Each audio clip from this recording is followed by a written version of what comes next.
आज हम फिर से यहाँ पर हैं दर्री तालाब में, और दर्री तालाब में आप यहाँ पर देख रहे हैं कि हमारे जो आसपास के यहाँ पर जो युवा साथी हैं, यूथ हैं, वो अपने अपने काम में लगे हुए हैं। आप यहाँ पर देख पा रहे होंगे बरसात के सीजन में वृक्षारोपण की तैयारी चल रही है, और सभी यहाँ के जो आसपास रहने वाले हमारे नौजवान साथी सभी स्वेच्छा से अपना श्रमदान कर रहे हैं। यहाँ पर पेड़ों को लगाने के लिए कल यहाँ पास की एक नर्सरी से पेड़ लाए जा चुके हैं। पेड़ों को लाने के बाद देखिए सभी अपने अपने काम में लगे हुए हैं, और यहाँ पर इन पेड़ों का जो है थाला बनाने के लिए इसका मिक्सर तैयार करने में लगे हुए हैं। कुछ साथी हमारे यहाँ पर उनको जो पेड़ों का जो घेरा है, सुरक्षा के लिए जो गार्ड बनाना है, वो पक्की गार्ड बनाने की व्यवस्था में हमारे साथी लगे हुए हैं। आगे आप यहाँ पर देखेंगे कि पौधे कैसे लगाए जाते हैं। पौधे लगाने की एक टेक्निक है कि पौधे अगर लगाना है तो सबसे पहले वो जो गड्ढा करते हैं उसमें आप हल्दी डालिए। हल्दी का एक जो है वो गुण होता है, रोगाणुनाशक का गुण होता है। तो जो मिट्टी में जो भी अवांछित जो कीट है वो हल्दी डालने से वो खत्म हो जाते हैं और पेड़ की अच्छी बढ़ोतरी होती है। यह ज्ञान आप एक नेचुरल जो नॉलेज है वो इससे आप प्राप्त कर सकते हैं। देखिए कितने आदम कद आदमी में हाइट से भी ऊपर आप इधर जरा देखिए। जब आपको पेड़ लगाना है तो आप जो है आदम कद से भी ऊपर का पेड़ लगाइए। और ये लगाने का सबसे बड़ा फ़ायदा ये है कि आपको पेड़ की सुरक्षा और पेड़ की बढ़ोतरी में आपको बड़ी आसानी होगी, और पेड़ विद इन 1 ईयर एक बरसात में ही पेड़ अपने आप में संभल जाएगा। अगर आप छोटा पेड़ लगाएंगे तो छोटा पेड़ लगाने का जो है वो ड्रॉबैक ये है, नुकसान ये है कि उसको सुरक्षा बहुत देनी पड़ती है, जानवर उसको खा सकते हैं। लेकिन आप आदम कद से भी बड़ा पेड़, ये पेड़ लगभग होगा मेरे से डबल हाइट का, मतलब लगभग आप समझ लीजिए कि 10 फीट के आसपास का ये पेड़ है, और ये पेड़ लगाएंगे तो विद इन 1 ईयर ये पेड़ जो है अपने आप में इस्टेब्लिश हो जाएगा।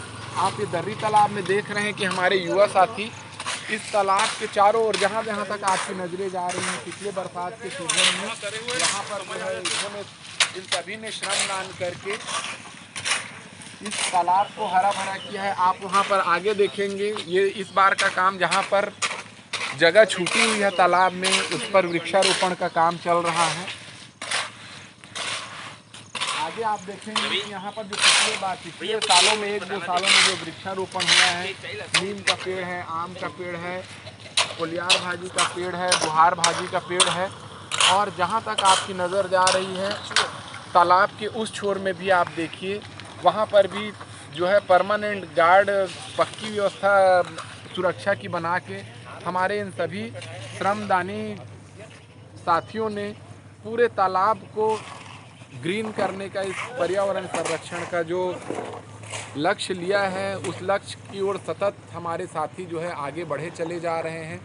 और ऐसा लक्ष्य जो है वो पूरा हो भी क्यों ना, क्योंकि सबसे महत्वपूर्ण जो चीज़ है वो चीज़ होती है डेडिकेशन। अगर आप में है तो कोई भी ऐसा काम नहीं है कि असंभव हो। और यहाँ क्या बूढ़े क्या नौजवान, हमारे बुजुर्ग, सबसे बुजुर्ग हमारे काका जी, वो भी पूरे जोश से, पूरे उत्साह से पत्थरों को लाने में लगे हुए हैं।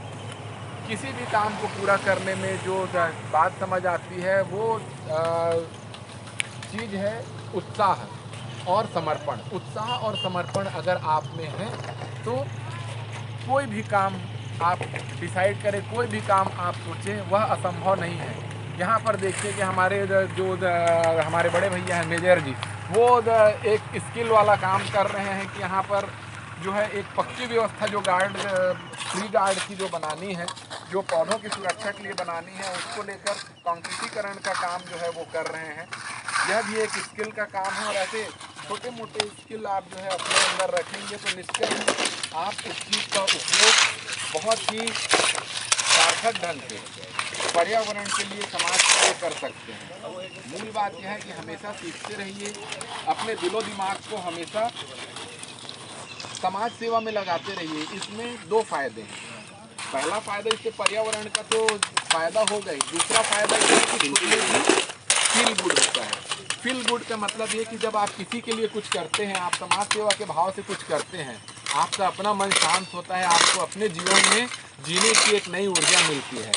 मैं हमेशा से ये कहता आ रहा हूँ कि परोपकार अपने ऊपर सबसे बड़ा उपकार है। आप ये मत समझिए कि आप धरती के लिए कुछ कर रहे हैं इसलिए आपका काम बड़ा है। आप इसलिए कर रहे हैं क्योंकि आपके काम से आपको जो सेटिस्फैक्शन मिलता है, आपको जो आनंद मिलता है, आपको जीवन जीने का जो हौसला मिलता है, वह अतुलनीय है। धन्यवाद।